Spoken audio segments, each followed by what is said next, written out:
जय श्री राम। जय हिंदू राष्ट्र। ब्रिजभूषण सैनी, राष्ट्रीय अध्यक्ष देवसेना। मित्रों, आज का विषय है सेना ने मौके पर ही चीन की हेकड़ी निकाली। साथियों, 15 जून की घटना के दिन ही जब भारतीय 20 सैनिकों पर हमले हुए, वो भी चीन ने धोखे से किए। इस धोखे से हुए हमले का सैनिकों ने मौके पर ही मुंहतोड़ जवाब दिया। चीन के करीब 60 सैनिकों से अधिक को मौत के घाट उतार दिया, और ये संख्या इससे भी अधिक हो सकती है। लेकिन चीन हमेशा आंकड़े छुपाता रहा है। कोरोना में जितने लोग चीन में मरे थे, उसका केवल 10% ही आंकड़ा दुनिया को बताया गया। वो शुरू से ही चालबाजी करता रहा है, हर मामले में धोखे से काम करता रहा है। 1962 में भी चीन ने धोखे से ही भारत पर हमला किया, लेकिन अब भारत 1962 का भारत नहीं है। अब भारत 2020 का भारत है, और भारत के सैनिकों के हौसले बेहद बुलंद हैं। और मित्रों, आपको एक जानकर बड़ी हैरानी होगी, चीन की सेना बूढ़ी हो चुकी है। उसमें अधिकतर सैनिक 30 वर्ष से और 40 वर्ष के बीच के हैं, और जबकि भारतीय सेना में 20 वर्ष की उम्र से लेकर 30 वर्ष के सैनिक सर्वाधिक संख्या में हैं। भारतीय सेना जवानों की सेना है, चीन की सेना बूढ़े सैनिकों की सेना है, और वो बूढ़े सैनिक भारतीय जवानों के सामने टिक नहीं पाते। इसी का नतीजा है, मात्र 20 सैनिकों ने अपना बलिदान दिया और उनके 60 से अधिक सैनिकों को धराशायी कर दिया, और इससे कहीं अधिक लापता भी हैं। यदि चीन सही आंकड़ा पेश करे तो ये 100 से अधिक संख्या हो सकती है, क्योंकि चीन की पूरे अंतर्राष्ट्रीय स्तर पे किरकिरी भी होगी, और अपने देश में भी उसका भारी विरोध होगा। इसलिए वो सही आंकड़े बताने में संकोच कर रहा है। भारतीय सेना ने मौके पर भी ऐसा मुंहतोड़ जवाब दिया जिससे चीन बिलबिला रहा है। लेकिन इसके बावजूद भी भारतवासियों के और भारत की सेना के हौसले कम नहीं हैं। उन्होंने तय कर रखा है, और देश की सरकार भी इस बात को तय कर चुकी है, इस धोखे का बदला लिया जाएगा। एक भी सैनिक की शहीद व्यर्थ नहीं जाने देंगे। हर सैनिक की मौत का बदला लिया जाएगा। ये भारतीय सेना और देश की सरकार तय कर चुकी है, और बहुत जल्दी ही चीन को इसका सबक मिलेगा। और भारत की जिस जमीन पर 1962 में चीन ने अक्साई चीन पर कब्जा कर लिया था, उसे भी छुड़ाने का वक्त आ चुका है, और कुछ क्षेत्रों में भारतीय सेना अब आगे भी बढ़ चुकी है। मित्रों, चीन शुरू से ही एक चालबाज, धोखेबाज देश रहा है।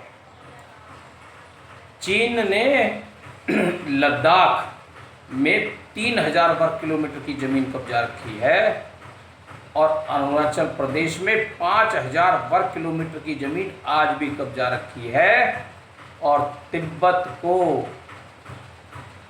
पूरी तरह से अपने अधीन कर लिया है, जबकि तिब्बत एक स्वतंत्र देश है। लेकिन अब समय आ चुका है चीन को उसकी हरकतों का जवाब देने का।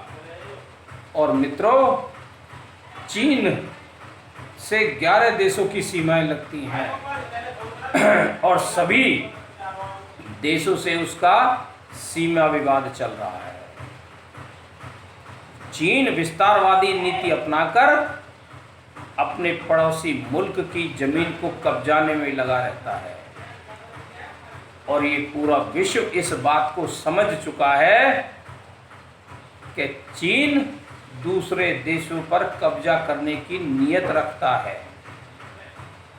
ऐसे में अब चीन का मुंहतोड़ जवाब देना लाजमी है और भारत की जनता भी चीन को सबक सिखाने का मन बना चुकी है।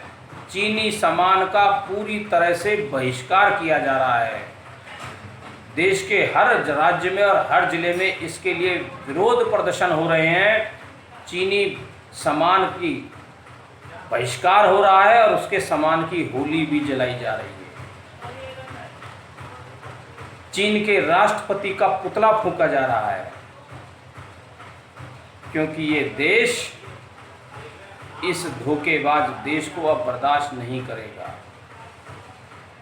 ये शुरू से ही धोखे की राजनीति करता रहा है और भारत हमेशा एक शांति संपन्न देश रहा है और कभी दूसरे देश की जमीन को कब्जाने का प्रयास नहीं करता, बल्कि उन देशों को सपोर्ट करता है, उनकी सुरक्षा करता है।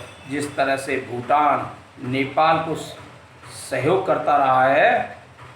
लेकिन चीन की नीयत हमेशा ही दूसरे देशों को कब्जाने की रही है और इसी नीयत के तहत चीन ने भारत में घुसकर भारत की ज़मीन को कब्जाने का प्रयास किया, जिसका मुंहतोड़ जवाब देश की सेना उसे दे रही है।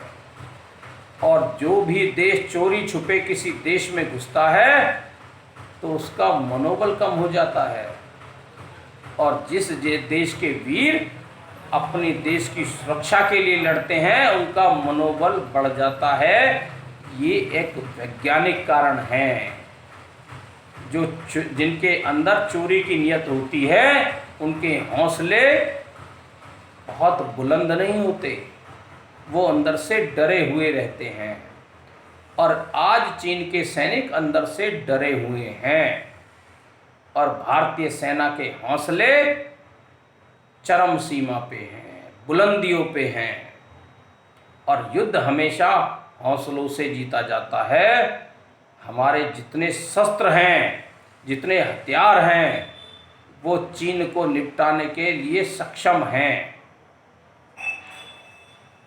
और चीन की तो आर्थिक स्थिति भारत के ही हाथ में है। भारत जब चाहे चीन को आर्थिक रूप से बर्बाद कर सकता है क्योंकि भारत दुनिया का सबसे बड़ा बाजार है और चीन के बहुत सारे सामान उत्पादन भारत में बेचे जाते हैं, यहाँ उसके ग्राहक हैं। लेकिन अब ऐसी परिस्थितियों में भारतीयों ने चीनी सामान का बहिष्कार करना शुरू कर दिया है, जिसके कारण चीन की हालत पतली होने लगी है और यही दौर रहा तो भारतीय निवासी चीन को बर्बाद कर देंगे। और मित्रों, सेना भी आज पूरी तरह से सक्षम है और चीन को समय आने पर उसका मुंहतोड़ जवाब देने के लिए तत्पर है। मित्रों, अब समय दूर नहीं है जब चीन की हेकड़ी फिर से निकाली जाएगी, जबकि भारतीय सेना मौके पर ही चीन की हेकड़ी निकाल चुके हैं। भारतीय सेना के 20 सैनिक मरे और 60 से अधिक चीन के सैनिकों को धराशायी कर दिया। और यदि आंकड़े आ गए तो पता लग जाएगा कि उनकी संख्या तो 100 से अधिक है जो साफ कर दिए। ये भारतीय सेना का गौरव है, उनका मनोबल है, जिसके कारण उन्होंने चीन की सेना को धराशायी कर दिया। अब चीन शांति की भाषा बोल रहा है। इस धोखेबाज चीन की शांति की भाषा में उलझने की जरूरत नहीं है। अब केवल चीन को सबक सिखाने की जरूरत है, और जब चीन को सबक सिखा देंगे तो पाकिस्तान, नेपाल जैसे देशों की बोलती बंद हो जाएगी। मित्रों, आपका बहुत बहुत धन्यवाद। जय हिंद, जय भारत, जय हिंदू राष्ट्र।